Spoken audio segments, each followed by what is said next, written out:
Hi there, I am Pastor Pete, and I welcome you to my reading chair in my reading room. I invite you to come and join me as I prepare to read from the Children's Storybook Bible that you can see just down here. It's a story Bible in which all of the Bible stories are told in an easy way and in a way that shows that every one of the stories points to Jesus. Every one of the stories whispers the name of Jesus.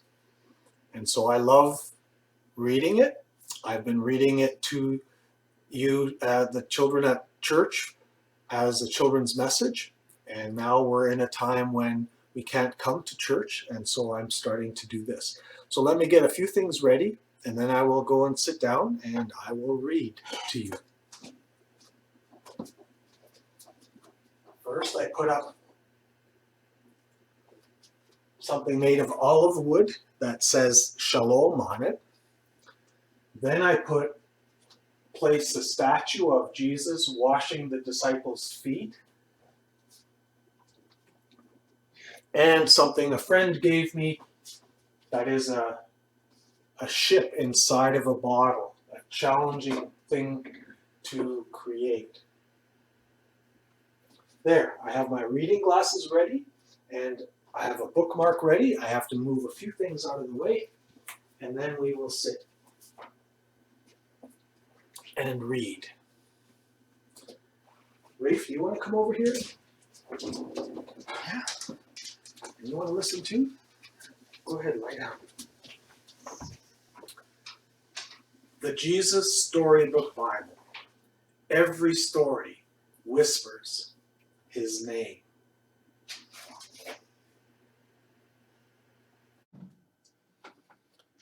Welcome back. It's good to be together again.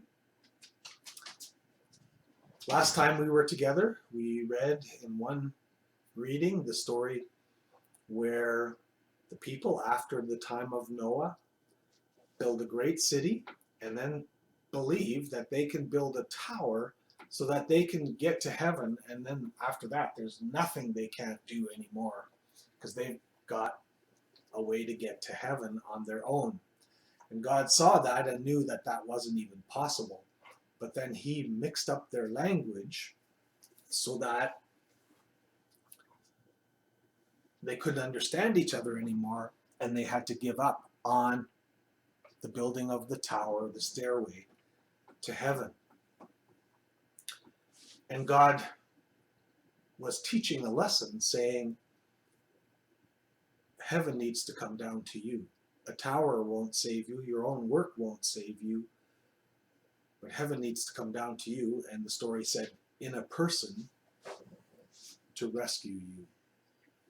And that's how that story points to Jesus.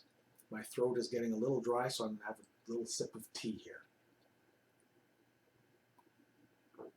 And so now I've opened the book where the bookmark was. And the next story is called Son of Laughter. This is God's special promise. Now there's that word again. God is always making these promises. God's special promise to Abraham, and this is out of Genesis 12 to Genesis 21. Years passed and things did not get any better. People were still just as cruel and mean to one another. They still got sick and died. God's world was still full of tears. It was never meant to be like this. But God was getting ready to do something about it. He was going to make all the wrong things right. And he was going to do it through one family. Abraham, God said, Abraham was out at night. How many stars are there in the sky? God was about to tell his friend, because Abraham was a friend of his as well. Long after Noah was his last friend, he was about to tell his friend a wonderful secret. "Let me see," Abraham said, rolling up his sleeves.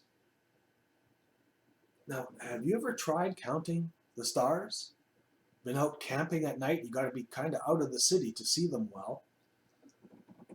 And then you get to that moment when you just look up at the sky and it's just filled with stars. Have you ever tried to count? That's what Abraham tried to do. "Let me see," Abraham said, rolling up his sleeves.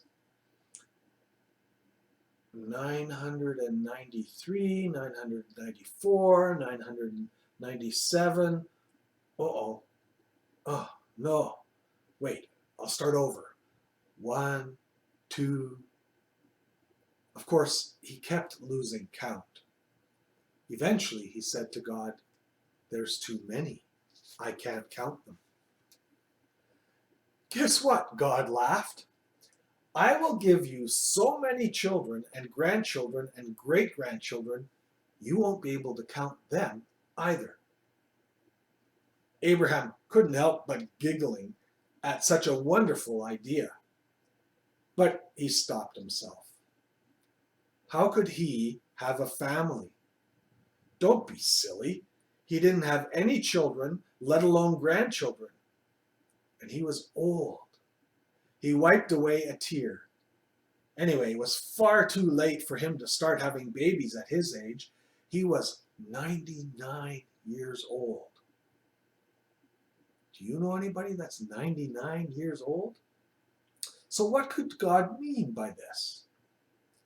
"Abraham," God said, "believe me. Believe my promise." And then God told Abraham his secret rescue plan.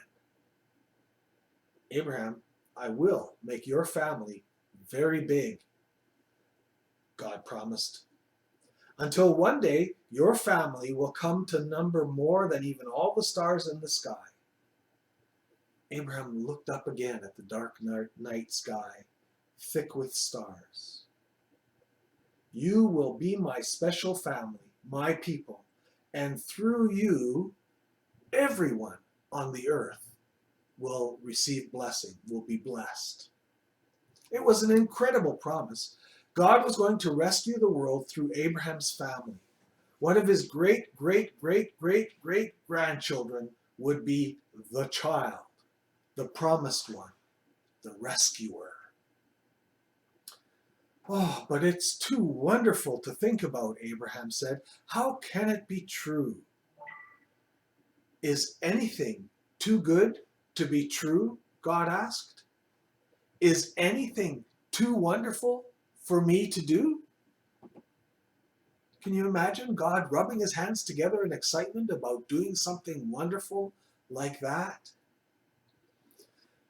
So Abraham trusted what God said more than what his eyes could see or what his mind could understand. And he believed. This is important.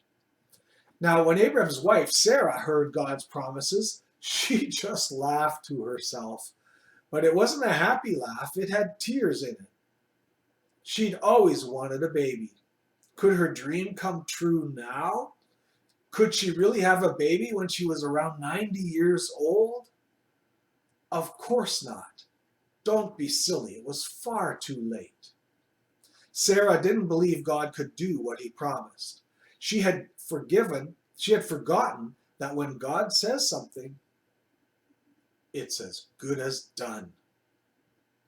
Of course, it was as easy for God to give her a baby son as it was for him to make all the stars in the sky. No difference for God. Sure enough, 9 months later, just as God had promised, Sarah gave birth to a baby boy. They named him Isaac, which means son of laughter. And Sarah laughed, but this time it was a glorious, happy laugh. Her dream had come true.